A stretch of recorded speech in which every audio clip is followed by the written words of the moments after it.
देखिए फैक्ट्री में razor blades को कैसे बनाया जाता है और किस तरह से दिया जाता है इन्हें यह अनोखा आकार। दोस्तों आपको बता दें, रेजर ब्लेड बनाने के लिए सबसे पहले स्टेनलेस स्टील का इस्तेमाल किया जाता है क्योंकि इसमें कई सालों तक जंग नहीं लगती है। सबसे पहले एक पतले स्टील को एक मशीन में डाला जाता है और यह मशीन स्टील को और भी ज्यादा पतला करने का काम करती है। इसके बाद एक स्मार्ट मशीन के जरिए एक स्पेशल डिजाइन के छेद किए जाते हैं। जी हाँ, यह वही होल है जो सभी ब्लेड में बने होते हैं और रेजर मशीन में आसानी से फिट हो जाते हैं। हालांकि अभी के टाइम पर यह ब्लेड काफी ज्यादा नरम होता है जिसे पेपर की तरह आसानी से मोड़ा जा सकता है और इसी वजह से इसे सख्त बनाने के लिए कई तरह की प्रक्रियाएं की जाती हैं। सबसे पहले इन्हें करीब 1000 डिग्री के टेम्परेचर पर 30 सेकंड के लिए गर्म किया जाता है और तुरंत ही उसे बाहर निकालकर ठंडे पानी में डालकर ठंडा कर दिया जाता है ताकि यह ब्लेड ठंडे हो जाए। और तीसरी प्रक्रिया में अब इसे -50 डिग्री तापमान में रखा जाता है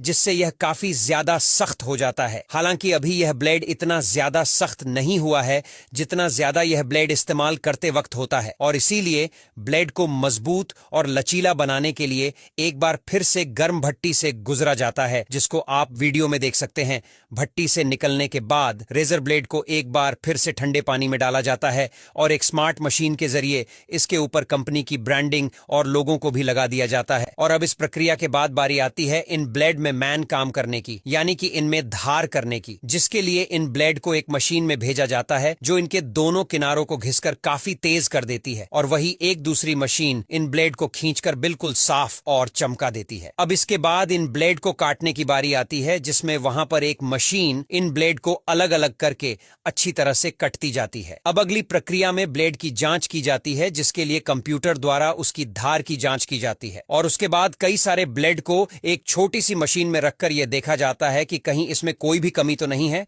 और फिर ब्लेड की लंबाई की भी जांच की जाती है, ये देखने के लिए कि सभी ब्लेड एक समान है कि नहीं। और अब जांच पूरी हो जाने के बाद इन्हें एक खास तरह के केमिकल में डालकर अच्छी तरह से साफ किया जाता है और साफ हो जाने के बाद सारे के सारे ब्लेड गीले हो जाते हैं, जिसके लिए इन्हें एक मशीन के द्वारा हीट से सुखा लिया जाता है। और अब इन धुले हुए ब्लेड को एक मशीन में रखा जाता है और यहां पर इनके ऊपर क्रोमियम की एक परत चढ़ाई जाती है जिससे यह ब्लेड और भी ज्यादा मजबूत बन जाते हैं। और अब अगली प्रक्रिया में इन ब्लेड के ऊपर एक तरह के लिक्विड को स्प्रे किया जाता है जिस वजह से यह ब्लेड और भी ज्यादा शार्प और चमकने लगते हैं और लिक्विड ब्लेड पर अच्छी तरह से चिपक जाए इसके लिए इन्हें 350 डिग्री सेल्सियस पर 20 मिनट तक गर्म किया जाता है। इसके बाद इन ब्लेड की एक बार फिर से जांच की जाती है। जी हाँ, ब्लेड की क्षमता को परखा जाता है, ये ब्लेड चीजों को काट पाएगा या नहीं। और इसी चीज को जांचने के लिए यहाँ पर एक मशीन के जरिए इन ब्लेड से